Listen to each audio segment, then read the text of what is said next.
The story begins with Nezha and Albing being struck down by a divine lightning bolt from the Celestial Lord.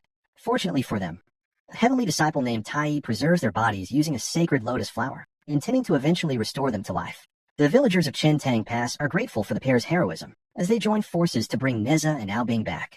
They gather all the lotus roots they can find and begin grinding them into powder. However, Nezha becomes annoyed after noticing some people handling the lotus roots with the same unwashed hands they'd use to scratch their feet or blow their noses. Once the lotus powder is ready, it's separated into two sections, one for each hero. Master Tai pushes Nezha and Albing into their respective powdered lotuses, beginning the regeneration of their bodies. He summons his mystical pig companion to help shape their physical forms, and the pig crafts their bodies skillfully. Nezha's parents, General Li Jing and Lady Yin, arrive and inform Tai that the military is guarding the village in anticipation of an attack by Shen Gongbao. But Tai reassures them Shen Gongbao's main allies, the Dragon Clan, remain imprisoned in the underworld, and alone he poses little threat. Tai then shows them Nezha, whose body is nearly reformed. To complete the restoration, Albing is surrounded with water, and Nezha with fire, elements from which they were originally born. As this refinement proceeds, the guard rushes in to tell General Li Jing that Shen Gongbao has been seen within the village. Immediately, Li Jing stations his army at the borders, ready for possible invasion. When confronting Shen Gongbao, Li Jing insists that he stands no chance, not against the soldiers and especially not with Tai present. But Shen Gongbao reveals he's not alone. Earlier, Albing's father, Dragon King Aoguang, was seen in the underworld discussing revenge with fellow dragons. He blames Chen Tang Pass for his son's death. But being imprisoned, they can't exact revenge themselves. One dragon, Ao Run, proposes a plan: summon monsters from the abyss to launch an attack. She gives Shen Gongbao a sky-splitting claw, a weapon powerful enough to rip open a gateway for these abyssal creatures to escape into the world. Back in the present, Shen Gongbao uses the claw, opening a rift through which hordes of abyss monsters spill out and assault Chen Tang Pass. Though outmatched in strength and numbers, Lady Yin and General Li Jing hold the line with incredible valor. Confused by the assault, as Albing is still alive, they speculate about the Dragon King's motives. Meanwhile, Shen Gongbao turns his attention to Tai, trying to break through his protective shield. Unable to do so himself, he uses the claw to summon dragons from the underworld who unleash fire to shatter the barrier. Albing halts his own regeneration to save Tai with his ice powers. Sensing his son's presence, Ao Guang descends to Earth, shocked to find Albing alive. Nezha's body completes its restoration, but Albing, having overexerted himself in his weakened state, begins to fade away. In a tearful reunion, Albing pleads with his father to spare the village before turning into stone. Shen Gongbao asks Tai to form a new body for Albing, but the seven-colored lotus has already withered, drained from restoring both warriors. Tai proposes a temporary solution. Nezha and Albing can share one body for 7 days, since their essence, one born of the Spirit Pearl and the other of the Demon Pearl, stems from the same origin. Ao Guang refuses to accept this and demands a permanent fix. Tai says he'll ascend to the heavens to beg the Supreme Lord for a mystical potion called Elixir Reparo, which can rejuvenate the sacred lotus and regenerate Albing's form. Shen Gongbao interrupts, suggesting instead that Nezha join a sacred training program. Those who pass the program qualify for the Ascension Trial in heaven. Success grants immortality and a reward, the Elixir Reparo. If Nezha triumphs, he could use the elixir to restore Albing. The Dragon King delivers an ultimatum to Li Jing and Lady Yin. They have 7 days to save his son or face the destruction of their village. He forbids anyone from leaving, except for Nezha and Tai. Shen Gongbao is appointed to ensure no one escapes, as Ao Guang refuses to trust the other dragons with his son's safety. Before departing, the villagers gather to bid Nezha farewell, thanking him for his sacrifice. His mother asks for a hug, but he refuses with embarrassment, noticing everyone watching. She still packs him snacks for the journey. Tai and Nezha set off on the flying pig, though Tai quickly eats most of the food. He teases Nezha for turning down a hug for his mother. On the way, Tai explains the trial process. Nezha must demonstrate his spiritual cultivation by defeating 3 Earth-level Demon Kings. However, Tai warns him not to use his own demonic powers, as it may expose his identity. He should allow Albing, who is of the Spirit Pearl, to take control during battles. Tai brings him to a mountain for training, where Nezha struggles to hand over control.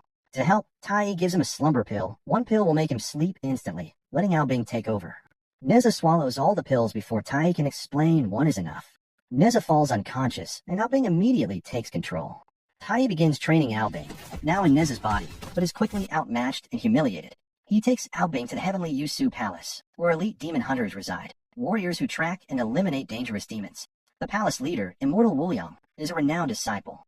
Tai introduces Albing in Nezha's body as the reincarnated Spirit Pearl who wants to join the Ascension Trial. Just then, Nezha regains consciousness and takes back control. His first act? Peeing into the sacred, heavenly pool. Tai hurries to stop him and blames the mishap on overtraining. Wuliang's disciple Krana, is ordered to escort Nezha to the restroom. Along the way, Nezha steps on her robe, and she leaves him to find his way alone.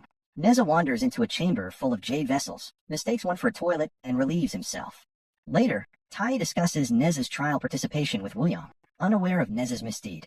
When Nezha casually reveals he peed in the Kunlun Dew, a prized liquid of the Chan sect, Tai also spits out the drink he had unknowingly sipped. Deciding there's no more time to waste, Tai insists Nezha begin the trials immediately. Wooyoung assigns Diro, another disciple, to judge the trial. The first challenge involved defeating a village of marmot demons. Without being briefly in control, Nezha manages to complete the mission even though the effects of the slumber pills wear off early. The demon hunters capture the marmots and prepare to transport them back to Yu-Su Palace. Meanwhile, back in Chintang Pass, General Li Jing approaches Shin Gongbao with a request. The prior day's battle left many wounded, and their medical supplies have run dry. He begs for permission to let a few doctors leave the village to gather supplies. Shen Gongbao coldly refuses, reminding him of Ao Guang's strict orders. No one is allowed to leave the village under any circumstance. A captured spy is unexpectedly brought before Shen Gongbao, who is astonished to recognize him as his younger brother Xiaobao. Now capable of transforming into a human just like Gongbao, Xiaobao reminds him of the vow he once made to bring him to Yu-Su Palace to take the Chan sect trials and achieve immortality. Unwilling to confront the full truth, Gongbao tells Xiaobao to remain patient. He hands him a batch of immortality pills, crafted by the Chan sect using the Tianyuan cauldron, which granted decades worth of cultivation, and instructs him to return to their village and share them with the family. When Xiaobao questions the presence of Gongbao and the sea demons at Chintang Pass, Li Jing deceives him by saying they're there to protect the town from evil forces. Gongbao, appreciative that his younger brother remains unaware of the real situation, arranges for medicine to be sent for his soldiers and people. The scene then transitions to Nezha and Tai arriving at Yu-Su Palace, where the alignment of 6 stars enables the 12 golden immortals of the Chan sect to communicate via astral projection at the Jade Podium. As Tai is about to be promoted into the 12, both he and Nezha are invited to join the meeting. There, it's revealed that preparations are underway for the deification war between the Chan sect and the Jie sect to determine dominion over the heavens. During the discussion, Diro, disciple of Master Wooyoung, voices concern about the East Sea Dragons, led by Ao Guang. He suspects their supposed surrender is a ruse and sees their strength as a looming danger. He proposes a preemptive strike, but the other immortals reject the idea. Nezha's second trial is then assigned. He must defeat Shin Zhengdao, father of Shin Gongbao, who trains demons in moral virtue with the aim of turning them into immortals. The confrontation is fierce, and Zhengdao showcases lightning powers similar to Gongbao's. Eventually, Nezha, with Albing's spirit still inhabiting his body, overpowers Zhengdao, severing one of his arms. Once Zhengdao realizes his opponent is a disciple of the Chan sect, whom he respects, he willingly surrenders himself and his disciples to the demon hunters for escort to Yu-Su Palace. At that moment, Xiaobao returns from meeting Gongbao, only to see Albing holding Zhengdao's severed arm. Mistaking the scene, he attacks the demon hunters in fury, unaware that his father had already given himself up.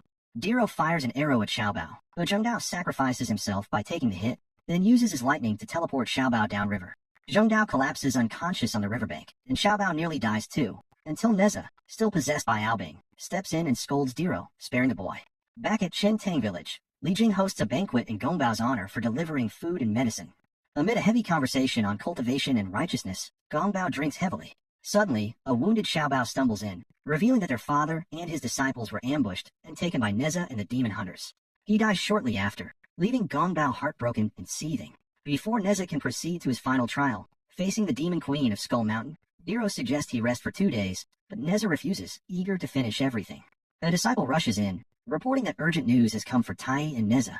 They're informed of a catastrophe at Chintang Pass.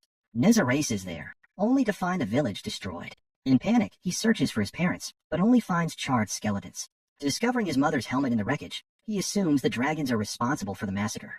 Outraged, Master Wooyoung swears vengeance and gathers the demon hunters to strike the East Sea Dragons. Meanwhile, Nezha takes the wind fire wheels and speeds towards Skull Mountain for his third trial, ignoring pleas from Tai and Albing to wait. There, he subdues Lady Shurji, a powerful mountain demon, using his demonic flames. This earns him formal promotion as an immortal of the Chan sect, along with the elixir Reparo from the palace. Filled with rage, Nezha decides to join Wooyoung in attacking the dragons to avenge his village. Before heading off, Nezha stops by Chintang Pass, where Tai helps rebuild Albing's physical body in the Sacred Lotus. Albing begs to first speak with his father, but Nezha refuses, consumed by vengeance. At the East Sea Palace, Wooyoung and the demon hunters confront Ao Guang, accusing him of the Chintang massacre. Confused, Ao Guang demands answers from the other dragons, who reveal they were merely following Gongbao's orders. Wooyoung then casts a spell to activate the Tianyuan cauldron, which begins to consume the palace. While the dragons try to maintain the suppression seal over the sea demons, Ao Guang steps away to confront Wu Yang. Despite his immense strength and initial dominance, he's overwhelmed when Nezha enters the fray, believing Ao Guang is behind his parents' deaths. Ao Guang is ultimately overpowered and pushed back into the palace as the cauldron seals them in. In the heat of battle, Nezha is stunned when Tai and Ao Bing arrive with his parents alive. Overcome with emotion, he learns the truth. The dragons did not destroy the village. It was Wu Yang's scheme. Seeking to frame Ao Guang, Wu Yang attacked Qintang Pass himself. The dragons betrayed their king, siding with Wu Yang in exchange for freedom from centuries of imprisonment and promises of immortality. Gongbao had rescued Nezha's parents before the destruction. Devastated by the deaths of his own father and brother, Gongbao launched a solo attack against Wu Yang and the dragons. The supposed moral leader, Wu Yang, had all along been exploiting captured demons, not reforming them, but transforming them into immortality pills in the cauldron, while justifying it with false accusations against others. Meanwhile, Ao Guang learns of the betrayal by his fellow dragons, who abandon him and the sea demons to their fate inside the cauldron. A massive showdown erupts as Ao Bing fights Wu Yang's disciples to save his father. He's soon joined by Nezha, their parents, and Tai. Though they manage to break through the ranks of Wu Yang's loyalists and the treacherous dragon leaders, they are ultimately defeated. Wu Yang had secretly placed a heart-piercing curse on both Nezha and Ao Bing during their initiation as immortals. The entire group is thrown into the Tunyuan cauldron. Inside, the divine fire of Samadhi begins converting them into immortality pills. Ao Guang tells everyone to concentrate their energy to delay the transformation, while the curse renders Nezha and Ao Bing immobile. Wu Yang offers to spare Nezha's parents in exchange for Nezha swallowing an oblivion pill that will end his life. As he's about to take it, Lady Yin grabs the pill from his mouth and throws it into the flames. Li Jing declares they would rather die than live with the knowledge that their son sacrificed himself for them. In a final act of love, Lady Yin hugs Nezha before perishing, her body turned into a pill. Grief-stricken, Nezha breaks through the cursed spikes, impaling him. Though his body is torn apart, the fire of Samadhi reforges him, unleashing Nezha's true form. Nezha wastes no time in freeing Ao Bing, and together, they attempt to lift the lid of the Tunyuan cauldron. Meanwhile, Wu Yang and the demon hunters move in to stop them. However, with the support of Ao Guang and the other demons who join forces, they succeed in shattering the cauldron and breaking free. Furious, Wu Yang commands the demon hunters to eliminate them all, sparking a final clash. The battle concludes with Nezha and Ao Bing overpowering Wu Yang, damaging his ageless spell and exposing his real form, a frail, aged man. At the same time, Ao Guang unmasks Krana and Diro as demons in disguise. Wu Yang escapes with Ao Run's aid, and the remaining demon hunters withdraw. With victory in hand, Nezha and his forces celebrate their triumph over the gods. The movie then came to an end. Kindly subscribe for more movie recap like this. Thanks for watching and goodbye.